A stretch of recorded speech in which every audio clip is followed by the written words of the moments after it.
Dick was back.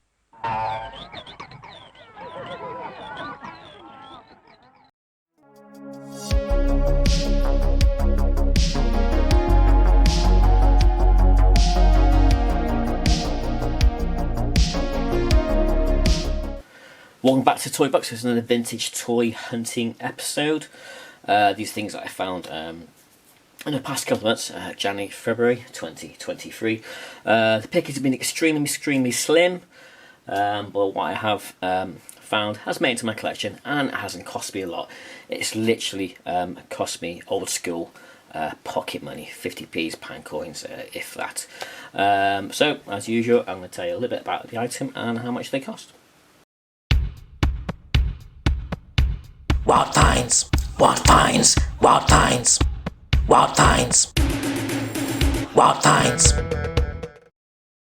Now the first find of the year wasn't by me, it was by my son. It's his own personal collection. He's only 9 years old and he found this item in a charity shop. It's a vintage G1 Transformer toy. So do you want to show it, what you found? This is it. Do you know what he's called? No, not really. Okay, this guy, he's called Sizzle. Like I said, it's a vintage Transformer and it was released in 1987. Yeah. And it's cool, yeah, and it transforms. And it's called a spark bot. Do you know why it's called a spark bot? Why? Because it sparks. Sparks? With not sparklies. It's old and dusty. Yeah, but so what it does, it's got a little friction motor in here, and that enables it to go forward like that. But when we're ready, okay. What? Do you see it? Have I done? So that's why it's called a spark bot. Yeah. Is that flames? Yeah. That's for flames. No, it's not actually flames, but yeah, there's a little spark inside it, and when you move it forward, it sparks up in the back, like it did then. Yeah, so there you go. Good find, that. G1 Transformer called Sizzle. And how much did it cost you, do you remember? 20p, wasn't it? No, it cost me 50p, Dad. 50p, sorry. Yeah, cost him. but I didn't have 50p. I had a fiver on me, so I had to give her 5 for it. Oh, okay. But yeah, but only cost him 50p, and he found it in a rummage box in a charity shop. So very proud of him. Great find. And that's for your collection, isn't it? Yeah. Yeah. Okay, so next up we've got my finds. So we've got some charity shop finds. So I found these items here in a rummage box in one charity shop, and it cost me 40p for the whole lot, which is an absolute steal, a bargain, and they're definitely going in the collection here at Poncho's Toy Box. For the first item, we got a vintage Star Wars figure. This is Klaatu from Return of the Jedi, made by Kenner in 1983. Very much a shelf peg warmer back in the day. You can find these easily carded online. There's still thousands knocking about because they weren't very popular. Not like your Luke Jedis or your Boba Fett's. It's very much a peg warmer, and often if you do find a mint on card example, it does have reduced price stickers. I'll put some examples here for you in the top corner. Yeah, so Return of the Jedi Klaatu figure from 1983, and he's one of Jabba the Hutt's goons from Jabba's palace. I do actually have a mint-on card example of the Klaatu. Here he is on his card. This is the Palatoy release, not Canon release. This is a British European mint-on card. That's part of my Star Wars mint-on card collection, which I assembled about 10-15 years ago. Yes, there's my mock example of him. Okay, so next item I got in my 40p bundle is this action figure here.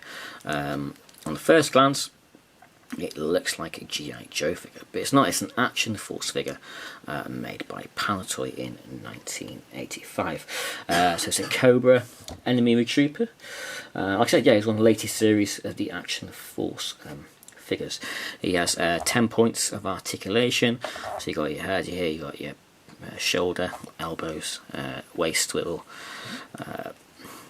knees, thighs. Yeah, so it's got 10 points of articulation instead of the usual 5, because the earlier series have 5 points of articulation.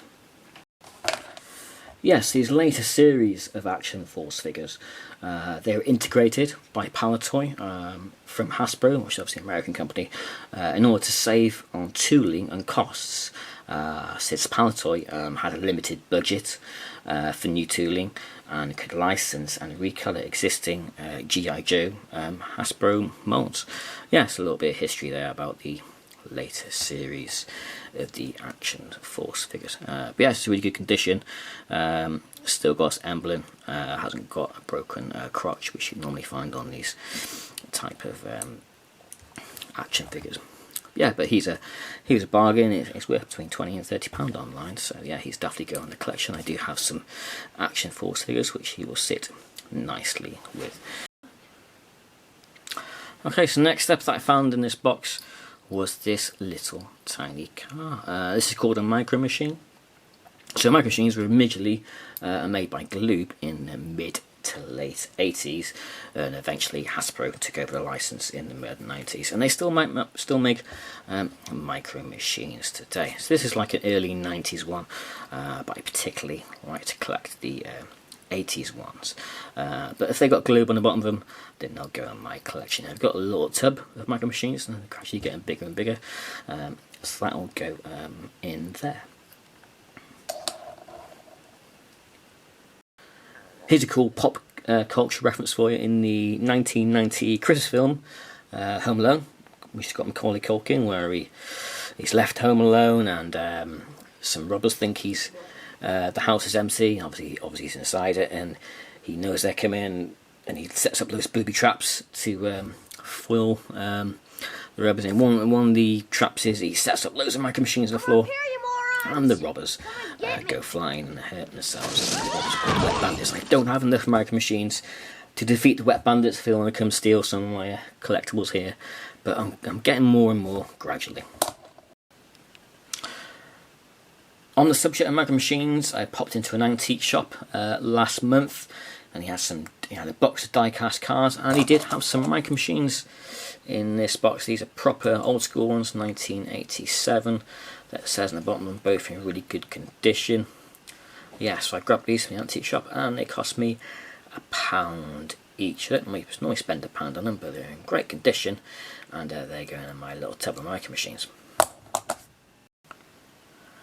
I also found this in a charity shop, in a box of badges. I always look for the badges. I always look for 1980s cartoons and TV movie pop culture from the 80s and 70s. I got this Super Tab badge, and it is, what's it say on it? Made by Petalcraft. Demonstrations Limited in 1982. Yeah, see, it cost me 50p. That was a nice little find, and that will go in my badges collection. Up next we have another charity shop, thrift shop find. I don't normally buy modern toys, but I have a guilty pleasure for Lego, and even modern Lego. Yes, I found this in a charity thrift shop. It was marked up at £3.50, but I was aware that the box was open and all the parts were loose. I was like, you know, I bet all the pieces aren't there. But anyway, I took a punt on it for £3. Yeah, there's only 3 small pieces missing. All the minifigures are there, all the weapons are there. Yeah, so I'll pick those pieces up, and yeah, it cost me £3. So that was my biggest spend of the month. £3 on this modern Star Wars Droid Escape pod set. Okay, so next up we have some Carboot finds. Now the Carboots have just started to open, the weather's getting better here. They're closed during the winter, so now the Carboots and flea markets have just started to open. I've been to 2 so far. The first one I didn't find anything, but the second one I did find 2 small vintage items. Very little paid, and that's what it's about. It's just a little bit of fun, the thrill of the hunt, and the nostalgic kicks that I get out of it, and they're fun things to put in their collection here at Poncho's Toy Box.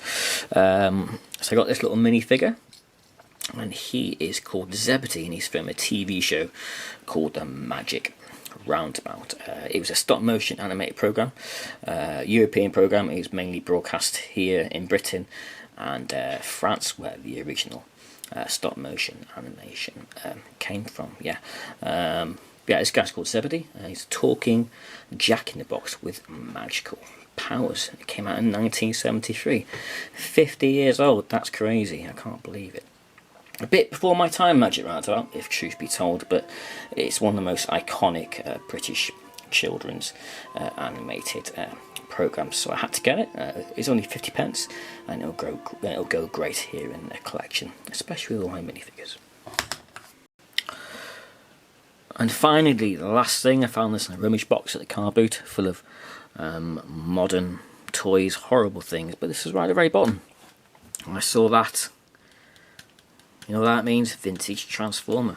So this guy is called Slug Slinger, and he's a G1 Transformer, a Decepticon. He's from 1987. Only cost me £1, bargain. And I haven't got this one, and this is going to definitely go in the display cabinet with the rest of my Transformers.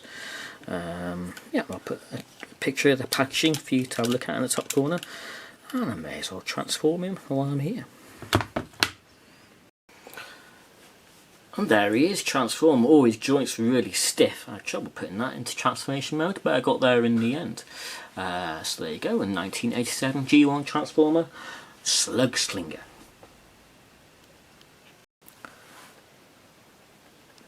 So there you go, my wild finds from January, February 2023. Not a lot spent, just a bit of laugh, bit of fun.